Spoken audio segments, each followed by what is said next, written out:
हमको कैकेयी के ऊपर बहुत गुस्सा आएगा, हमको मंथरा के ऊपर बड़ा गुस्सा आएगा। लेकिन मेरे भाइयों, मैं पूछना चाहता हूं, बताना चाहता हूं, यदि कैकेयी ने राम का वनवास न मांगा होता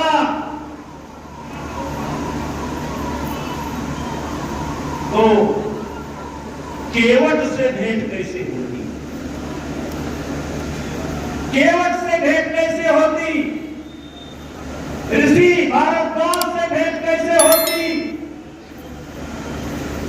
वनवासी, यादवासी, जंगल में रहने वाले, उनसे भेंट कैसे होती? सबरी से भेंट कैसे होती? सूर्पनखा का नाक कान कैसे कटता? खरदूषण का अंत कैसे होता? हनुमान जी से भेंट कैसे होती? सुग्रीव से भेंट कैसे होती? बाली का वध कैसे होता? समुद्र पर सेतु कैसे बनाया जाता? और रावण का अंत कैसे होता? मेरे भाइयों, इसका श्रेय अगर किसी को जाता है तो कैकेयी को जाता है, मंथरा को जाता है, जिसने अपने ऊपर आदेश ले लिया। क्योंकि भगवान राम को इतिहास बनाना था। यदि राम अयोध्या के राजा होकर के रह जाते तो राम का कोई इतिहास नहीं होता। और इसीलिए कभी कभी मैं एक कविता पढ़ता हूं, और कविता पढ़ता नहीं हूं, इस कविता पर जिया हूं।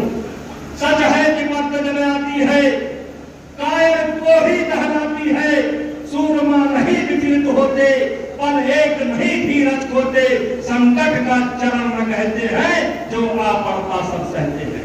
मैं इस कविता को पढ़ा हूं और इस कविता पर जिया। इसलिए मैं इन खिलाड़ियों को कोई श्राप नहीं देना चाहता। इन खिलाड़ियों से मेरा कोई बैर भी नहीं है। ये खिलाड़ी हमारे बच्चे की तरफ है। इनके कामयाबी में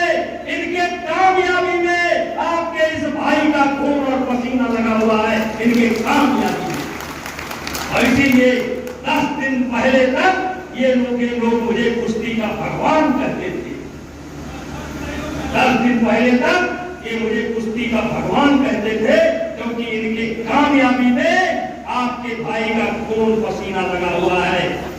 जिस समय हमने कुश्ती को संभाला, दुनिया में हम 20वें नंबर पर थे, 18वें नंबर पर थे, लेकिन मेरा शौक था, मैं खेल का प्रेमी था और मैं उसमें जुड़ गया। आज मैं बताना चाहता हूं, मैं जहां 15 नंबर पर हुआ करता था, 20 नंबर पर हुआ करता था, आज दुनिया की बेस्ट 5 टीमों में, बेस्ट 5 देशों में भारत का नाम है। बेस्ट 5 देशों में भारत का नाम है। आज तक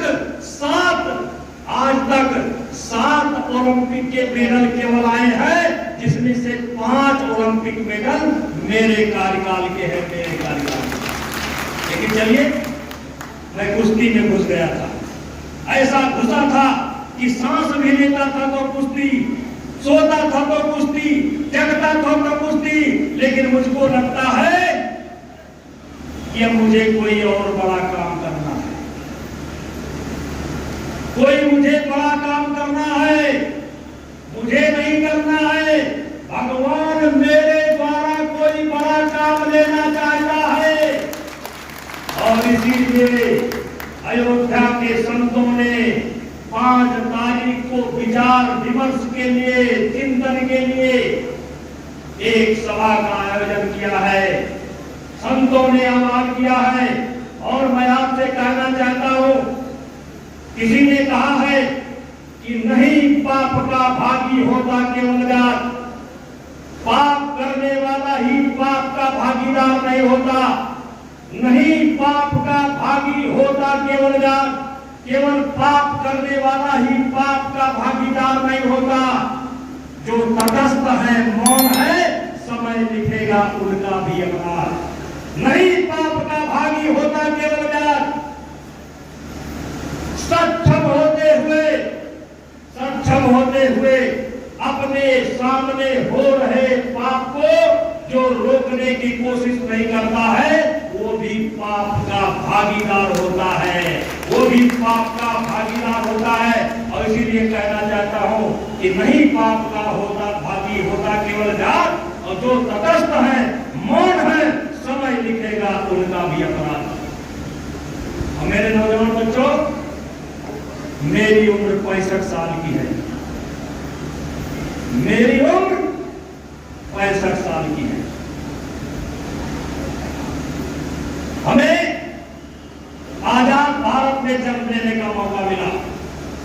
हम सब लोग जानते हैं सन 1947 में हमारा देश आजाद हुआ, लेकिन हमको 57 में जन्म लेने का मौका मिला। लेकिन मैंने आजादी के संघर्ष